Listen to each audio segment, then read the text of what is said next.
Good morning, students. Today we will discuss about the left out part of our Mughal Empire. Earlier we have read about who were the Mughals.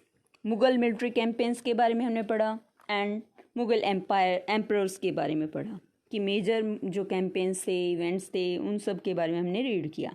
Babar के बारे में, हुमायूं के बारे में, अकबर के बारे में, जहांगीर के बारे में, शाहजहां के बारे में और औरंगजेब के बारे में. उनका स्पैन जो था 1526 से लेकर के 1707 तक टोटल रहा और उनके अंडर कंट्रोल में जितने भी एरियाज़ आए और जब जब इनेक्सेशन हुआ वो सभी आप इस मैप के अंदर देख सकते हैं. देखिए clearly you can see the map that all that area belonged to the Mughal Empire. When they annexed 1568 Chittor annexed in 1568, Malwa annexed in 1561, 1569 में Ranthambore, Patna 1574 Bengal and all the subcontinent near about that, Gujarat 1572 and Bijapur 1685, Golconda in 1687. So let us start our next part of our chapter, that is Mughal tradition of succession. Succession होता क्या है बेटा कि एक राजा के जैसे मर जाने के बाद जो उनके बाद जो राजा बनेंगे वो कौन होंगे, ये होता है सक्सेशन. अब मुग़ल जिन ट्रेडिशंस क्या थी वो किस तरह से फॉलो करते थे. हमारे यहाँ ऐसा होता है जैसे हमारे फादर, अब एट प्रेजेंट की बात यदि हम करें कि जो बड़ा बेटों के अंदर जो है प्रॉपर्टी डिवाइड होती है और उस टाइम पे जो दो तरह के कस्टम्स थे उनके बारे में हम अभी जानेंगे. Mughal did not believe in the rule of primogeniture. Primogeniture होता क्या है बेटा, इसमें क्या होता है कि एल्डेस्ट सन को इनहेरिटेड किया जाता है, जितनी भी फादर की स्टेट होती है, प्रॉपर्टी होती है, वो उसको दे दी जाती है. एंड दूसरा था जो उसमें क्या होता है जो आजकल हमारे यहाँ फैमिलियर है, जैसे कॉपर सनरी बोलते थे उसको. उसमें उस इनहेरिटेंस में क्या होता था कि जो जितनी भी प्रॉपर्टी होती थी, जितने भी बेटे हैं, उनके बीच में इक्वल पार्ट्स में डिवाइड हो जाती थी. सो यहाँ पर हम पढ़ेंगे प्राइमोजेनिचर के बारे में. Where the eldest son inherited his father's estate. अब प्राइमोजेनिचर में क्या है, उन्होंने वही बताया कि जो एल्डेस्ट सन है उनको इनहेरिटेड किया जाता है फादर की स्टेट को, यानी कि उनको दे दी जाती है. जैसे एक राजा हैं, उनके बड़े बेटे को ही राजसिंहासन पर दोबारा से सक्सेशन मिलता है. इंस्टेड ऑफ दैट क्या होता है, दे फॉलोड. मुगल्स ने ऐसा नहीं किया, मुगल्स ने उनके दूसरे रूल को फॉलो किया, that is the Mughals Timurid custom. हम बात करेंगे अब टिमरिड कस्टम की, जो कि कॉपर सनरी इनहेरिटेंस है, जो आजकल भी फैमिलियर है. और अ डिवीज़न, इसको हम कॉपर सनरी को डिवीज़न को कैसे एक्सप्लेन करेंगे, division of the inheritance among all the sons, कि जितनी भी प्रॉपर्टी है वो सभी बेटों में इक्वल शेयर की जाती थी. Follow the highlighted passage in table 1. Table 1 में आप इस चीज़ को देख सकते हैं. And note the evidence for rebellions by Mughal princes. अब इसी चीज़ की वजह से क्या होता था कि मुगल प्रिंसेस जो थे रिबेलियन कर देते थे कि नहीं, हम हमारी प्रॉपर्टी किसी दूसरे को मतलब इस तरह से नहीं दे सकते हैं. जो ताकतवर होते थे वो ये सोचते थे कि हम ही मतलब क्या बने, राजा बने, और वो रिबेलियन कर देते थे. Which do you think is a fairer division of inheritance, primogeniture or coparcenry? You can tell me primogeniture is better or coparcenry. About your thinking I want to know, so that's why you have to tell me that which is better. So let us know Mughal relations with other rulers. अब table 1 हम read कर चुके हैं, आप एक बार फिर से उस टेबल 1 को रीड कीजिएगा. You will notice that the Mughal rulers campaigned constantly against ruler who refuse to accept their authority. आप नोटिस कर सकते हैं कि मुगल रूलर्स के जितने भी कैंपेन्स हैं कॉन्स्टेंटली चल रहे थे रूलर्स के अगेंस्ट, एंड जो उनकी अथॉरिटी को रिफ्यूज़ कर देते थे.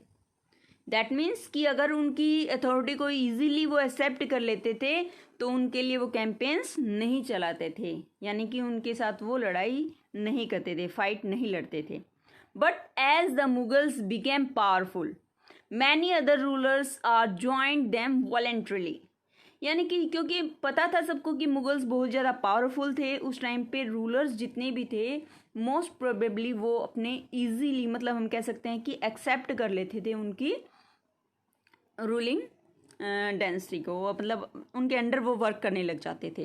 The Rajputs are a good example of this. अब इसी में हम राजपूत्स को एक बेटर एग्जाम्पल के रूप में हम देख सकते हैं. Many of them married their daughters into Mughal families and received high positions. अब बहुत सारे ऐसे भी माने जाते हैं कि उन्होंने अपनी डॉटर्स की जो शादी है मुगल फैमिलीज़ में की और उससे उन्हें हाई पोजीशन रिसीव दी गई. बट ऐसे भी बहुत सारे हैं जिन्होंने इस चीज़ का बहुत विरोध किया, रेसिस्ट रहे. दैट मीन्स उन्होंने इस चीज़ को एक्सेप्ट नहीं किया. So here we see another example. देखिए, the Sisodia Rajput of Mewar refuse to accept Mughal authority for a long time. अब जो सिसोदिया राजपूत थे मेवाड़ के, उन्होंने मुगल अथॉरिटी को एक्सेप्ट नहीं किया बहुत लंबे टाइम तक. Once defeated however they were honourably treated by the Mughals, given their lands back as assignments watan jagir. एक बार जब ये हार जाते थे तो वो क्या करते थे, उनको ऑनरेबली, दैट मीन्स बड़े ही सम्मान पूर्वक ढंग से, मुगल्स जो थे जो उन्होंने लैंड फॉर्म जीती थी वो उन्हें वतन जागीर के रूप में वापस दे देते थे उन्हीं रूलर्स को जिन्हें उन्होंने अपने अंडर कस्टडी में लिया था. यानी कि हम कह सकते हैं जो उनके अंडर आ जाते थे मुगल रूलर्स के, उनको वो उतना ही सम्मान भी देते थे. The careful balance between defeating but not humiliating their opponents. Opponents होते हैं बेटा विद्रोही या फिर हम विरोधी, विपरीत पार्टी के जो उनके ओपोनेंट्स होते थे, एनिमी हम कह सकते हैं यहाँ पर. Enable the Mughals to extend their influence on many kings and chieftains.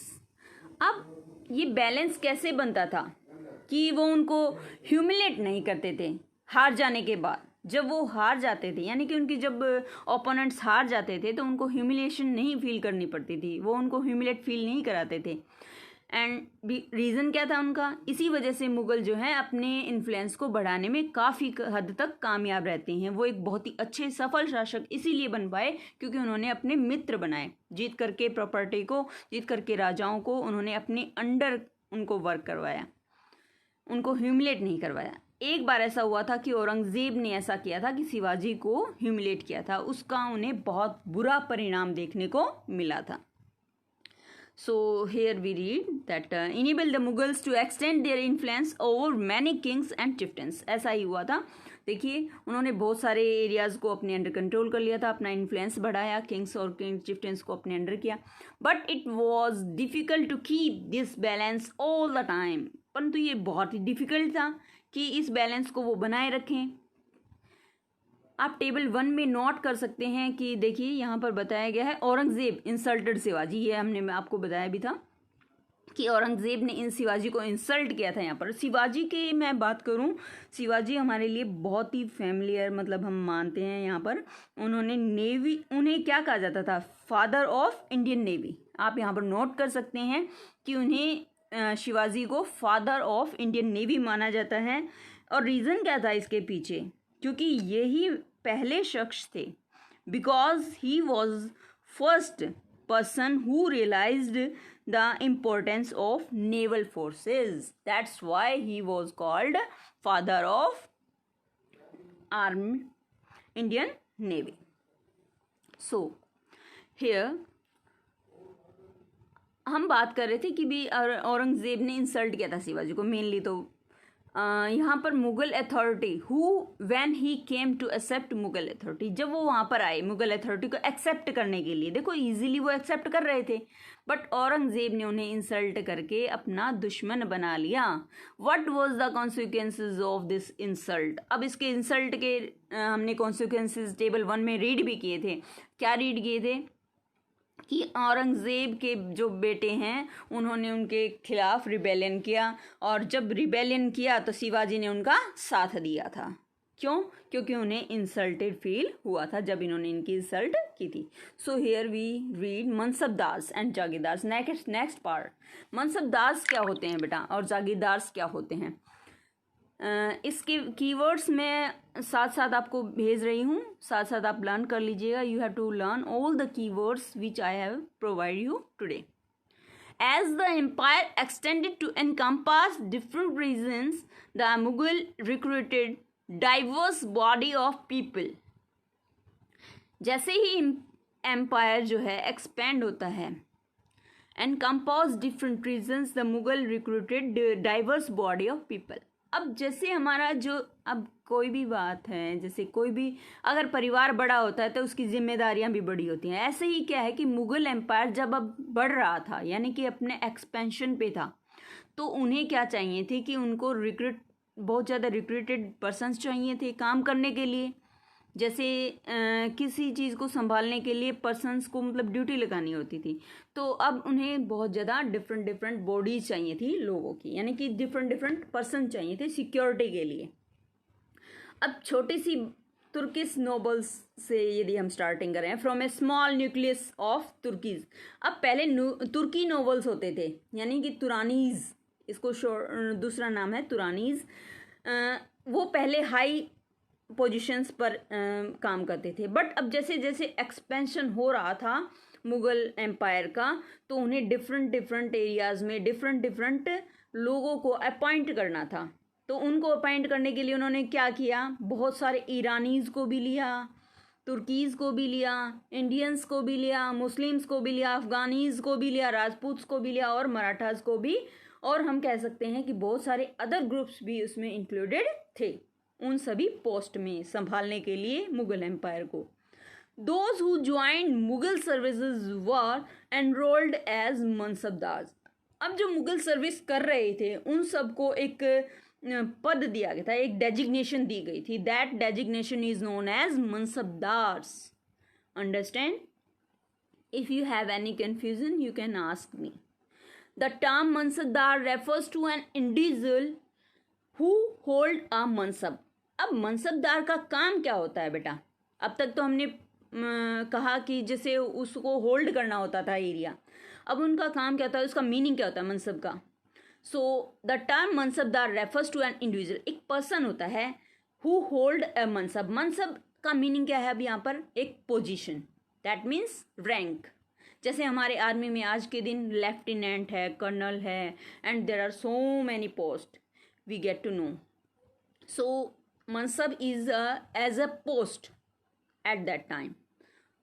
It was a grading system used by Mughals to fix.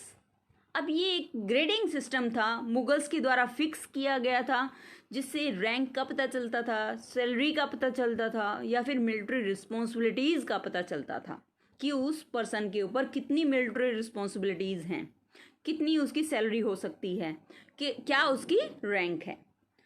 Rank and salary were determined by a numerical value called जात. अब जात क्या होती है बेटा? हम आज के दिन कास्ट जानते हैं ना, जो caste, that is known as jat. तो कास्ट सिस्टम को, जैसे जितनी बड़ी जिसकी कास्ट होगी उसी के अकॉर्डिंग उसको पे मिलती थी बेटा उस टाइम पे. The higher the jat, that means जितनी बड़ी जाति से आप बिलोंग करते हैं, the more prestigious, that means honourable you are, and noble position you will get in court, and the larger his salary. जितनी बड़ी आपकी जात होगी, दैट मीन्स कास्ट होगी, उतनी बड़ी आपको पोजीशन मिलेगी, उतनी बड़ी आपको सैलरी मिलेगी. ऐसा उस टाइम पे मुग़ल एम्पायर में होता था. ऐसा आप रीड कर सकते हैं. देखिए यहाँ पर nobles with a jat, jat ranking, ये द साइड में आपके पर्पल कलर में शो किया गया है. Nobles with a jat of 5000 were ranked high then those of 1000. मतलब 5000 जाति के लोग जो हैं उनको हाई माना जाता था कंपैरेटिवली जो 1000 हैं पर्सन, उनके कंपैरिजन में. अकबर के रेन में क्या हुआ था बेटा? There were 29 mansabdars with a rank of 5000 zat. Akbar के टाइम पे ऐसा होता था कि 29 मनसबदार्स होते थे उनके साथ रैंक होती थी 5000 जाट की. By Aurangzeb's reign the number of mansabdars had increased to, अब 29 से 79 हो गए हैं. Would this have meant more expenditure for the state, क्या इस एक्सपेंडिचर के साथ ये बढ़ता है? यस, बढ़ता है. जितनी ज़्यादा एक्सपेंशन होगा उतनी ज़्यादा मनसबदार होंगे. डिफाइंड है ये तो.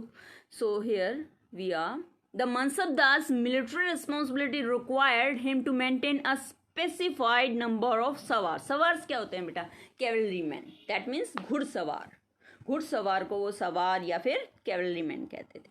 ठीक है, कि जितनी ज़्यादा उनके पास स्पेसिफाइड नंबर में घुड़सवार होंगे, कैवलरी मैन होंगे, तो वो मेंटेन कर पाएंगे मिलिट्री को, रिस्पॉन्सिबिलिटी को बहुत अच्छे तरीके से. The mansabdar brought him cavalry man for review. अब मनसबदार ही होते थे जो कैवलरी मैन, जितने अपने कैवलरी मैन हैं उनको रिव्यू के लिए लेके जाते थे. गॉट देम रजिस्टर्स, उनको रजिस्टर्ड करवाते थे. देयर हॉर्सेज ब्रांडेड, उनके हॉर्सेज क्या होते थे? ब्रांडेड होते. ब्रांडेड क्या होता है बेटा? उनके ऊपर मोहर लगी होती थी कि बहुत ही अच्छी क्वालिटी के वो हॉर्सेज होते थे. And then received money to pay them as salary, और उनको सैलरी के रूप में मनी मिलता था. Mansabdar received their salaries as revenue assignments called jagirs which were somewhat like इक्ताज.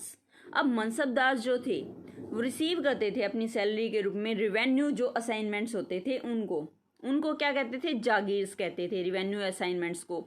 आपसे पूछा जा सकता है कि व्हाट इज जागीर. सो यहाँ पर रेवेन्यू असाइनमेंट्स कह सकते हैं. एंड रेवेन्यू क्या होता है बेटा? टैक्स जो प्रोवाइड किया जाता है किसी भी, जैसे हम यहाँ से कोई चीज़ यूज़ करते हैं, जैसे हम रोड टैक्स पे करते हैं. क्यों पे करते हैं? क्योंकि हम रोड को यूज़ करते हैं बेटा. सो यहाँ पर रेवेन्यू पे किया जाता था किसानों के द्वारा या फिर दूसरे लोगों के द्वारा जो व्यापार करने आते थे, तो वो टैक्स पे करते थे कि भाई हम यहाँ पर क्या कर रहे हैं? ट्रेड कर रहे हैं. तो ट्रेड के लिए वो टैक्स पे करते थे. जो किसान है वो खेती कर रहे थे तो वो टैक्स पे करते थे कि वो ज़मीन पे खेती कर रहे हैं.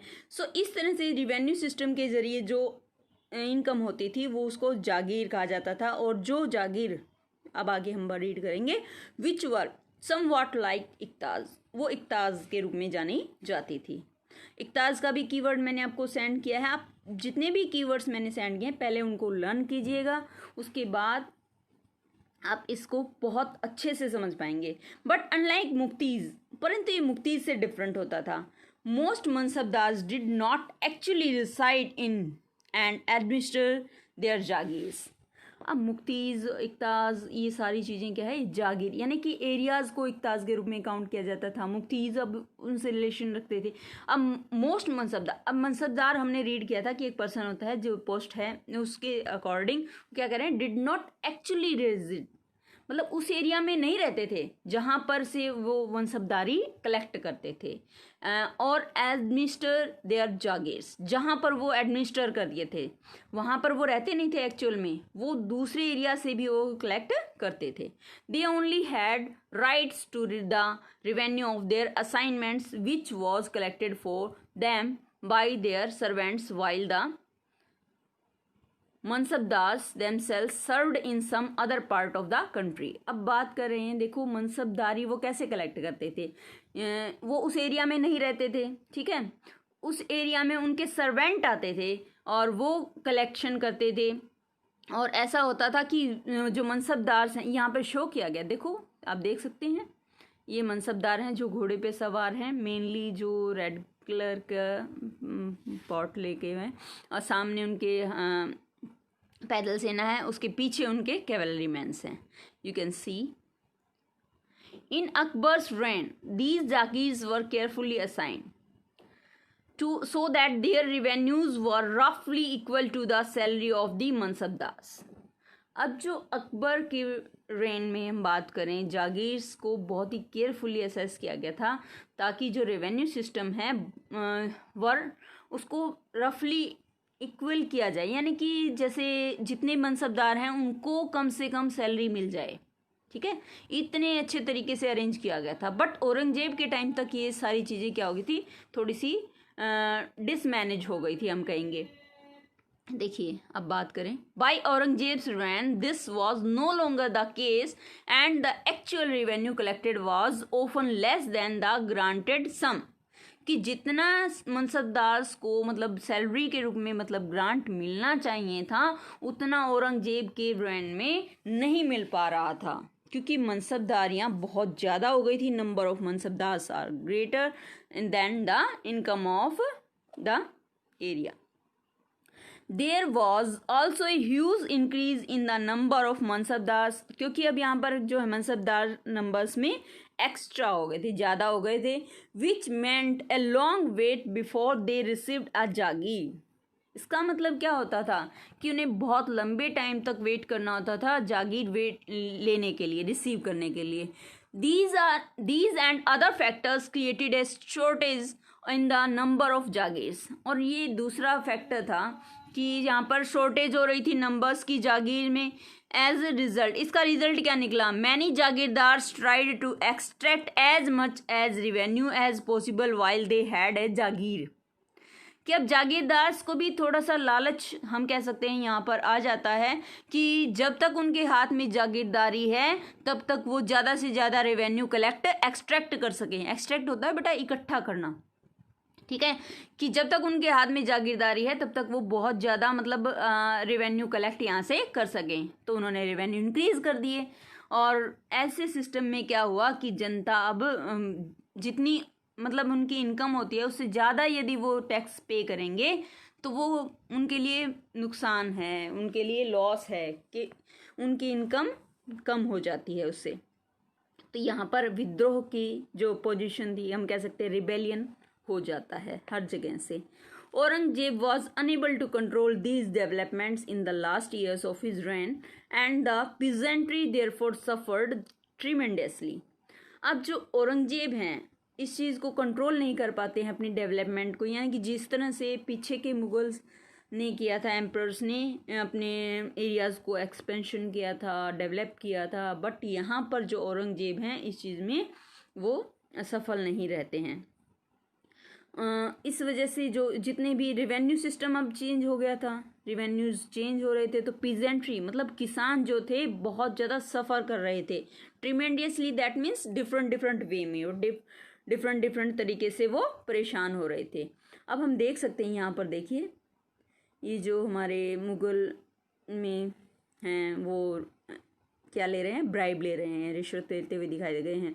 यहाँ पर एक सैनिक है जो गरीब किसानों को पीट रहे हैं। तो यहाँ पर हम देख सकते हैं कि इस तरह की चीज़ें होने लगी थी उस टाइम पे। देखिए zabt and zamindars, the main source of income available to Mughal rulers was tax on the produce of the peasantry. अब जो मेन सोर्स थी इनकम की वो क्या थी मुगल रूलर्स की, वो थी टैक्स जो प्रोड्यूस किया जाता था पीजेंट्रीज से, यानी कि किसानों से जितना भी प्रोड्यूस किया जाता था, यानी भी खेती जितनी की जाती थी उसके ऊपर जितना टैक्स उनको मिलता था वही इनकम थी मुगल रूलर्स की उस टाइम पे, मेन सोर्स थी। In most places peasants paid taxes through the rulers elite. Elite होता है बेटा रिस्पेक्ट में, सम्मान में, ठीक है, दैट इज द हेडमैन और द लोकल चिफ्टेन, और उनके हेडमैन के लिए, लोकल चिफ्टेंस के लिए मतलब वो टैक्स पे करते थे किसान। The Mughal used one term zamindar to describe all intermediaries. Intermediaries होते हैं बेटा जैसे मेन जो हमारे मनसबदार थे उनके और भी जो किसानों के बीच में जितने भी मतलब काम करने वाले हैं उन सभी को इंटरमीडिएटरीज बोलते हैं यहाँ पर, ठीक है, जैसे बीच के काम करने वाले, टैक्स किसानों से लेना और मनसबदार को प्रोवाइड करवाना, that is known as intermediaries. Whether they were local headman, चाहे वो लोकल हेडमैन हों, चाहे वो विलेजर्स हों, चाहे वो पावरफुल चिफ्टेंस हों।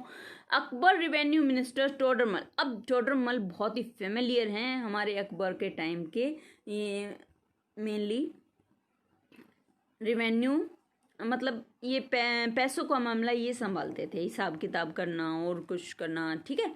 तो ये हमारे मेन मुख्य वो हैं टोडरमल, अकबर के revenue minister.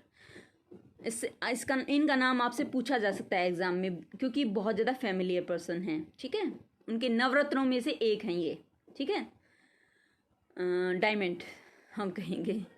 Carried out A careful survey of crop yield, prices and areas cultivated for a 10-year period 1570 to 1580। अब ये क्या करते थे, बहुत ही केयरफुल सर्वे इन्होंने किया। सबसे पहला काम इन्होंने क्या किया कि बहुत ही केयरफुल सर्वे किया कि जितने भी क्रॉप मतलब उगाई जाती थी 10 ईयर के ड्यूरेशन में, ठीक है, उनके प्राइसेस के बारे में देखा, उनके एरिया में कौन कौन सी फसलें उगाई जाती हैं उस चीज़ के बारे में ऑब्जर्व किया। तो इन्होंने बहुत ही केयरफुल सर्वे किया था। सर्वे क्या होता है बेटा? ऑब्जर्वेशन करना, ठीक है, कि किस तरह से कौन सी फसल उगाई जाती है, इन 10 ईयर के ड्यूरेशन में कौन कौन सी फसलें ज़्यादा हुई हैं, तो उस चीज़ के बारे में इन्होंने सर्वे किया। On the basis of this data, अब डाटा जितना भी हुआ कलेक्ट उन्होंने सर्वे के ड्यूरेशन में जो नोट डाउन किया उसको हम डाटा कहते हैं। Data tax was fixed on each crop in cash. अब जो डाटा के बेस पे जो टैक्स फिक्स किया गया कि इस फसल के ऊपर इतना टैक्स होगा, क्योंकि उन्होंने आइडिया लगा लिया था कि किसान इतना ही पे कर सकता है, तो उन्होंने उस चीज़ को फिक्स कर दिया था कि इतना टैक्स हमारे जो पीजेंट हैं पे करेंगे इतनी फसल के ऊपर, ठीक है। सो इस डेटा के आधार पर उन्होंने किया, तो वो बहुत ही अच्छा सिस्टम था। Each province was divided into revenue circles with its schedule of revenue rates for individual crops. अब कोई भी क्रॉप जब उगाई जाती थी उसके ऊपर उस रेवेन्यू रेट को डिसाइड कर दिया गया कि इतना रेट आपको टैक्स के रूप में देना होगा एक सर्कल के अंदर, मतलब एक एरिया के अंदर, ठीक है। तो ये हमारे टोडरमल थे जिन्होंने ऐसा किया कि टैक्स को फिक्स कर दिया, क्योंकि पहले वाले जो थे उन्होंने गड़बड़ की थी, चेंज कर दिया था। सो अब यह बात करेंगे, this revenue system was known as zabt. अब ये रेवेन्यू सिस्टम डिसाइड किया गया था, इसको हम क्या कहते थे? जब्त कहते थे। It was prevalent that means familiar हो गया था, फैल गया था, जाना जाने लगा था सब लोगों के द्वारा, हर जगह पर नोन टू हो गया था। In those areas where Mughal administration could survey the land, उन एरियाज में जहाँ पर मुगल एडमिनिस्ट्रेशन सर्वे कर सकती थी, and keep very careful account, बहुत ही केयरफुल अकाउंट वो रख सकते थे। This was not possible in provinces such as Gujarat and Bengal. अब ये चीज़ पॉसिबल नहीं थी गुजरात और बंगाल के एरिया में, क्योंकि वहाँ पर वो ऑब्जर्वेशन इतना अच्छे तरीके से नहीं कर पा रहे थे, बहुत दूर के एरियाज हो गए थे, दैट्स वाई।